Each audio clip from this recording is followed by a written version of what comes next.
आप सभी को प्रभु यीशु के नाम में जय मसीह की। हम स्वागत करते हैं आपका प्रतिदिन के वचन में। और आज का वचन जो हमारे लिए लिया गया है वो यहोशू की पुस्तक 5 अध्याय उसके 14 वचन से है, जहाँ पे इस प्रकार से लिखा हुआ है। उसने उत्तर दिया कि नहीं, मैं यहोवा की सेना का प्रधान होकर अभी आया हूँ। तब यहोशू ने पृथ्वी पर मुंह के बल गिरकर दंडवत किया। हालेलुया। मेरे प्रियो, परमेश्वर का वचन आज जोशुआ की पुस्तक से जोशुआ के जीवन के बारे में आपको मुझे सिखाता है। और उसके द्वारा हमें क्या सीखने को मिलता है, आज हम देखते हैं मेरे प्रियो, कि यहाँ पर जब सारे इजरायली खुद खेती करके खाने लगे थे, तब एक दूत उनके पास आया। मेरे प्रियो, इसका मतलब कि जब वो संपन्न हो गए थे, जब वो खुद के काबिल हो गए थे, तब एक स्वर्गदूत वहां पर आता है।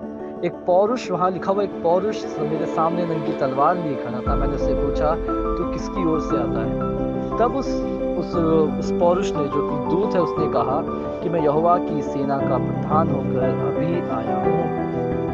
हालेलुया।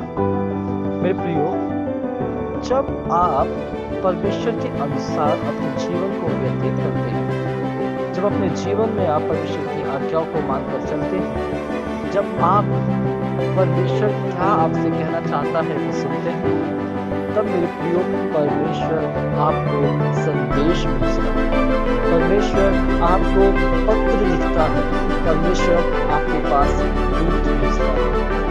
इसलिए मेरे प्रियो, ताकि वो आगे की राह आपको बता सके। मेरे प्रियो, जब वो दूत वहां पर आया, उसने कहा मैं परमेश्वर का प्रधान होकर अभी आया हूँ, तो यहोशू ने वहां पर उसको घुटने के ऊपर हालेलुया। देखो जरा सोचो, वो दूत कितना पवित्र है। वो यहोशू से मिलने, यहोशू के पास संदेश लेके आया था। मेरे प्रियो, यहोशू कोई बहुत बड़ा व्यक्ति नहीं था। वो एक मामूली सा ही व्यक्ति था, जो कि परमेश्वर के डर भय में चलता था, जिसे परमेश्वर ने चुना ताकि वो मूसा के बाद इजरायलियों का अगुवा बने।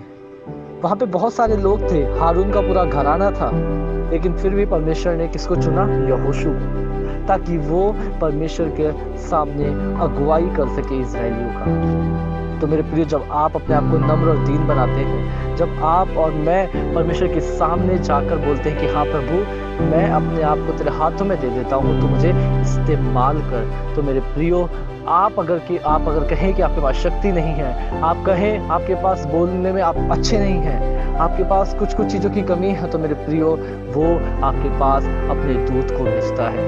वो आपके पास अपनी तरफ से आशीषों को भेजता है, ताकि आप उन्हें इस्तेमाल कर सके, आप उन्हें परमेश्वर के कार्य के लिए इस्तेमाल कर सके। तो क्यों ना मेरे प्रियो, हम अपने आप को परमेश्वर के हाथों में समर्पण करें, ताकि वो अपनी योजना के तहत आपको और मुझे चलाए।